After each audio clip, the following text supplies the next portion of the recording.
सुप्रभात छात्रों। हम प्रगीत के भेद प्रगीत के भेद के बारे में हम चर्चा कर रहे हैं। तो प्रगीत के भेद इसमें हमने आख्यायिका गीत, संबोधन गीत, प्रयाण गीत, राष्ट्रगीत, ये ऐसे भेद देख लिए हैं। अगला जो प्रकार है वह भक्ति गीत। तो भक्ति गीत यानी इसमें गेयता तो महत्वपूर्ण है प्रगीत में। तो भक्ति गीत में अपने आराध्य के प्रति निष्ठा, आस्था, भक्तिभाव आदि का वर्णन होता है। भक्ति गीत में समर्पण भाव महत्वपूर्ण होता है। हिंदी में भक्ति काल में इस प्रकार के गीतों का सृजन अधिक मात्रा में हुआ है। उदाहरणार्थ कबीर दास है, तुलसी है, मीरा दास है, मीरा है, सूरदास है आदि ने भक्ति गीत लिखे हैं। तो यानी ये भी प्रगीत में रखे जाते हैं। भक्ति तो है ही, लेकिन उसमें गेयता है। जैसे मीरा के पद आज भी भक्ति गीत के रूप में सुनाए जाते हैं, चाहे दूरदर्शन हो, टेलीविजन हो। तो ऐसे जो है वह यानी प्रगीत के भेद में भक्ति काव्य का समाविष्ट किया गया है।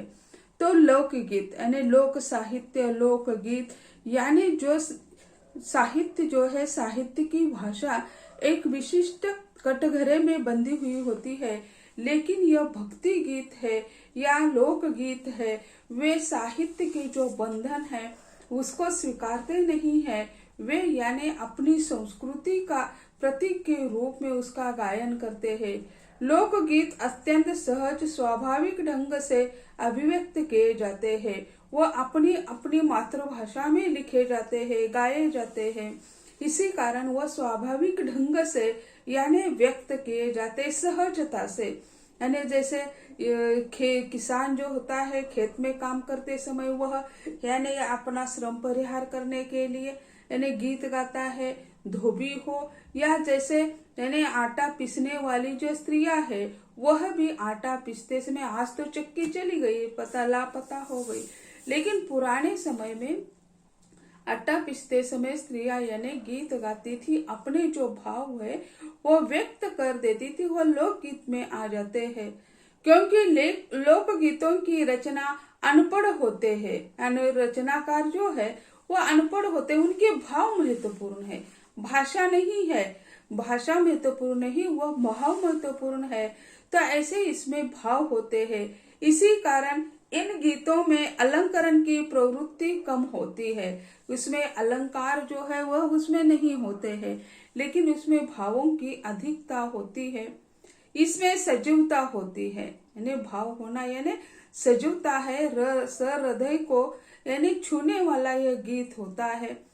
इस प्रकार के गीत शुद्ध गेयात्मक होते हैं। इसमें यानी हृदय से निकले हुए ये शब्द होते हैं, इसी कारण इसमें गेयता होती है। लोक गीतों में स्थानिक संस्कृति का चित्रण होता है, यानी अपनी जो संस्कृति है उसका चित्रण उसमें होते हैं। जैसे हम देखते हैं अब जो यानी अब का महीना जो है आषाढ़स्य प्रथम दिवसे मेघमालिष्ट सानन ऐसे कहते हैं।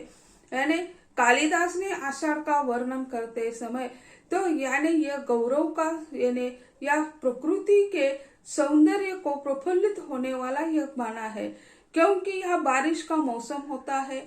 बारिश से निसर्ग प्रफुल्लित होता है और आकाश मंडल में जो बादल होते हैं वह यानी आकाश का सौंदर्य बढ़ाने का कार्य कर देते हैं।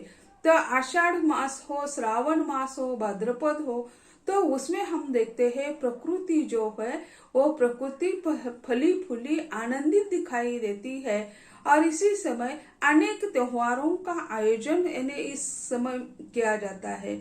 जैसे आज हम देख रहे हैं कि यानी जो बैलों का त्योहार है वह माना जाता है महत्वपूर्ण। इसी कारण कल आज जो है बैलों का त्योहार मनाया जा रहा है। प्रकृति का बैल एक हिस्सा है, जानवर है, लेकिन उसके लिए भी कई दिन यानी रखे गए हैं।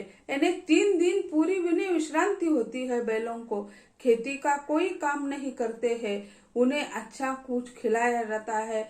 हम तो ग्रामीण इलाके के लोग हैं, शहरों में रहने वाले नहीं हैं। इसी कारण यह बैल हो, कोई भी जानवर हो, कुत्ता हो, सभी का आज पूजन किया जाता है, उसे मिष्टान्न खिलाया जाता है। तो उसी समय जो गीत गाए जाते हैं बैलों को उद्देश्य कर, भैंस को, गाय को, सभी को उद्देश्य कर हम देखते हैं। तो यानी अलग प्रदेश में अलग अलग संस्कृति है। यानी पिछले पूर्णिमा को कर्नाटक का बेंदुर हो गया, यानी बैलों का त्योहार, इसी कारण बेंदुर। लेकिन सिर्फ बैल नहीं है, सभी जानवर है उसमें, यानी यह जो है सभी जानवरों का त्योहार माना जाता है। तो आज जो चल रहा है वो महाराष्ट्रियन बेंदुर, अलग अलग प्रदेश में अलग अलग होता है। तो ऐसे जो है वह स्थानीय भाषाओं का चित्रण होता है उसमें, यानी तो यह जैसे यह चला जाएगा बेंदुर, अब उसके बाद नाग पंचमी आती है। तो उसी समय जैसे हम अपने जिले में जो सिराला गांव है तो वहां हम देखते हैं कि नागों को पूजा होती है।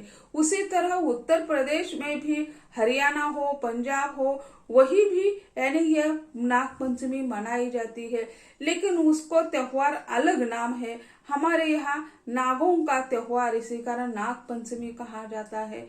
तो यह जो है सभी की यानी हर एक स्थान है, यानी सर्प हो, बैल हो, भैंस हो, गाय हो, सभी के लिए प्रकृति में महत्वपूर्ण स्थान दिया है। तो इसी कारण वहाँ की प्रकृति जो है, वहाँ की प्रकृति का चित्रण यानी लोक गीतों में होता है। इसमें संगीत तत्व प्रधान होता है, यानी गेयता होने के लिए संगीत तत्व की आवश्यकता होती है। तो संगीत तत्व इसमें प्रधान है। लोकगीत प्रायः सामूहिक रूप से गाए जाते हैं, यानी किसान हो, स्त्रियां हो या लोग हो या कोई देव देवताओं के अपने दृष्टि से गाए हुए, जैसे हम देखते हैं वो इन्हें धनगरी ओव्या जिसे कहते हैं। ये लोग जैसे नवरात्रि जो होती है तो नवरात्रि के समय 9 दिन वो ढोल पिटते सामूहिक गान कर देते हैं, तो उसे वो भी कहते हैं। तो ऐसे जो है उसमें गेयता होती है। तो यह धार्मिक जो लोकगीत अपने होते हैं वह यानी उसे धार्मिक गीत का भी हम नाम दे सकते हैं और लोक गीत का भी नाम दे सकते हैं। तो उसे सामूहिक रूप से गाया जाता है, अतः इसे कोरस गीत भी कहते हैं, यानी लोकगीत को कोरस गीत। एक पहले उसे कहता है और समूह उसके पीछे उस पंक्तियों को फिर दोहराता है, इसी कारण उसे कोरस गीत भी कहा जाता है। हिंदी में इस प्रकार की संख्या बहुत कम है, यानी हिंदी में इस प्रकार के गीत बहुत कम है, क्योंकि अलग अलग प्रदेश की अलग अलग संस्कृति है। इसी कारण यानी उत्तर प्रदेश की जो संस्कृति है वो महाराष्ट्र की नहीं, महाराष्ट्र की जो है वह कर्नाटक की है नहीं, कर्नाटक की जो है वह यानी आंध्र प्रदेश या तेलंगाना की नहीं है। हर एक की अपनी संस्कृति अलग है, पद्धतियां रीति रिवाज अलग है। इसी कारण हिंदी में ये जो पद है लोकगीत कम दिखाई देते हैं। लोकगीतों के अनेक प्रकार होते हैं, धार्मिक गीत, संस्कार गीत, उत्सव गीत, ऋतु गीत। तो ऐसे यानी ये धार्मिक गीत, जैसे हमने धर्म के यानी जैसे नाग पंचमी के गीत जैसे कहा, या नवरात्रि के समय जो गीत गाए जाते उसे धार्मिक कहते हैं। तो और फिर संस्कार गीत, जैसे नामकरण विधि होता है, नामकरण की विधि के समय यानी कई गीत गाए जाते हैं झूले में डालने के लिए, यानी 12वें दिन या 13वें दिन यानी नामकरण विधि होता है। तो इस नामकरण विधि में भी यानी बच्चों को यानी छोटा जो शिशु होता है उसको झूले में डालकर यानी बहुत सारी स्त्रियां इकट्ठा होकर सामूहिक रूप से गीत गायन कर देती है, यह संस्कार ही है। तो या जैसे हम देखते हैं अनेक प्रकार के संस्कार होते हैं, मुंडन प्रकार का मुंडन संस्कार होता है, तो ये संस्कार गीत गाए जाते हैं। उत्सव गीत यानी गणेश जी का उत्सव आने वाला है हमारे यहाँ, तो उसमें यानी उत्सव गीत यानी गणेश जी के जो गीत हम गाते हैं उसे उत्सव गीत में हम समाविष्ट कर सकते हैं। हम सभी उसकी राह देख रहे हैं कि गणेश जी आने वाले, उसके लिए क्या करना है। इसी लेकिन इस कोरोना महामारी के कारण इस पर पिछले साल भी पाबंदी लगी थी, इस साल भी पाबंदी लग रही है, यानी ये बड़े रूप से यानी लोग इकट्ठा होने के लिए सरकार पाबंदी लगा रही है। तो लोग कह रहे हैं कि आप क्या है गणेश उत्सव होना चाहिए, लेकिन ये कोरोना महामारी को देखते हुए प्रशासन ने उसे यानी इनकार कर दिया है। तो ये उत्सव गीत भी है और ऋतु गीत भी है। और ऋतु गीत क्या है, ये अलग प्रकार के होते हैं। तो यानी मौसम के अनुसार वो गीत बदल जाते हैं। यानी जैसे होली के गीत होते हैं, होली का गीत जैसे कहते हैं, यानी रंग पंचमी के गीत होते हैं, वो ऋतु है, यानी प्रकृति के लिए ये सब हम करते हैं। तो ऐसे जो है लोकगीत जो है, लोकगीत के भी प्रकार धार्मिक गीत, संस्कार गीत, उत्सव गीत या ऋतु गीत, ऐसे यानी लोकगीत के प्रकार हो जाते हैं। और उसके बाद जो होते हैं दूसरा अगला जो प्रकार है वो है चतुर्दशपदी, यानी चतुर्दशपदी यानी जैसे उसे सॉनेट कहा जाता है, 4 पंक्तियां उसमें होती है, इसी कारण उसे सॉनेट कहा जाता है। अंग्रेजी में उसे सॉनेट कहा जाता है। चतुर्दशपदी यह पाश्चात्य ढंग के आधार पर लिखी जाती है, यानी यह सॉनेट क्या है, यह पाश्चात्य साहित्य का प्रकार है। उसी के आधार पर हिंदी साहित्य में यह सॉनेट भी हमें मिलता है। चतुर्दशी पाश्चात्य ढंग के आधार पर लिखी जाती है। इसमें विशिष्ट नियमों के अनुसार लिखा जाता है, यानी लोकगीत में कोई या भक्ति गीत में कोई नियम नहीं होते, साहित्य के नियम नहीं होते हैं, तो वे अपने आप गाए जाते हैं। उसमें कोई अलंकारों की आवश्यकता नहीं, उसे आवश्यकता होती है भाव की। भाव महत्वपूर्ण होते हैं। लेकिन यह जो है सॉनेट जो है, सॉनेट के लिए कई नियम होते, कोई आधार होते हैं, उसके अनुसार ही लिखा जाता है। इसमें 14 पंक्तियां होती है, यानी पंक्तियां जो है सॉनेट में वो 14 पंक्तियां होती है। चतुर्दशपदी में विचार तत्व की प्रधानता होती है। यहाँ यानी बुद्धि या हृदय की आवश्यकता, बुद्धि की आवश्यकता है, विचार बुद्धि से निकलता है। लेकिन भक्ति गीत और लोक गीत में भाव की आवश्यकता होती है। लेकिन चतुर्दशपदी यानी सॉनेट में यानी यहाँ विचार तत्व की प्रधानता होती है। इस प्रकार के गीतों में भावना विस्तार के लिए कोई स्थान नहीं होता, या भावना के लिए कोई स्थान नहीं होता। भावनाओं पर नियंत्रण आवश्यक होता है, नियम में बंधे हुए हैं। इसी कारण भावना व्यक्त करना उन्हें उसके लिए महत्वपूर्ण नहीं तो विचार महत्वपूर्ण इसमें होते हैं। पंक्तियों की सीमा सीमित होने के कारण इस प्रकार के गीतों में कृत्रिमता की संभावना अधिक होती है, यानी सिर्फ 14 ही पंक्तियों में अपनी भावनाओं को कैसे व्यक्त करते, एक पंक्ति में भी कर सकते हैं, लेकिन उसके लिए बंधन नहीं है। जो निराला जी ने अपनी बेटी के लिए कहा था, तेरा यह अभागी पिता तेरे हित का कुछ नहीं कर सका, इसमें गागर में सागर भरने की क्षमता हमें दिखाई देती है। लेकिन उसे सॉनेट में हम रखेंगे तो उसमें 14 पंक्तियां होनी चाहिए, लेकिन 4 पंक्तियों में भी उन्होंने अपने सारे भाव यानी व्यक्त कर दिए हैं। तो ऐसे जो है चतुर्दशपदी नियमों में बंधी होने के कारण इसमें भावों का संस्कार नहीं हो सकता, भावों का चित्रण करने के लिए मर्यादा आ जाती है, और इसी कारण इसमें कृत्रिमता दिखाई देती है। अंग्रेजी में शेक्सपियर तथा मिल्टन ने सॉनेट लिखे हैं।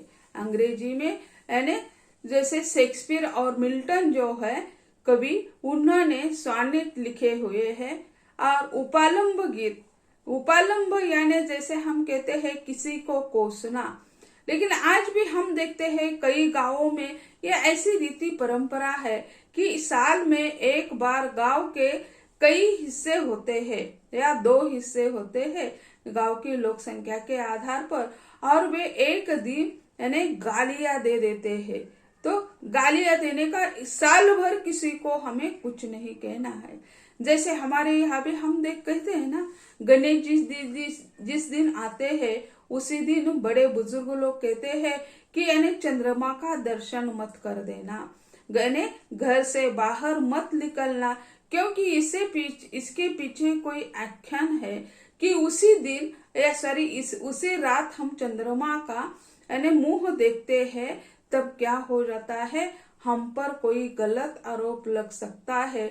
इसी कारण बड़े बुजुर्ग लोग यानी जब गणेश जी का आगमन होता है उसी दिन या उसी रात घर में ही रहते हैं, क्योंकि उसके पीछे का कारण भी यही है, मिथक यही है, लेकिन उसका कारण अलग है कि गणेश जी घर में आते हैं तो आप लोग बाहर मत जाइए, घर में मेहमान आए हैं तो मेहमान के साथ बैठो, चर्चा करो। तो उसके पीछे का जो उद्देश्य होता है वो महत्वपूर्ण होता है। तो छात्रों, आज हम यही कहते हैं, अगले लेक्चर में अगला हिस्सा देख लेते हैं। धन्यवाद।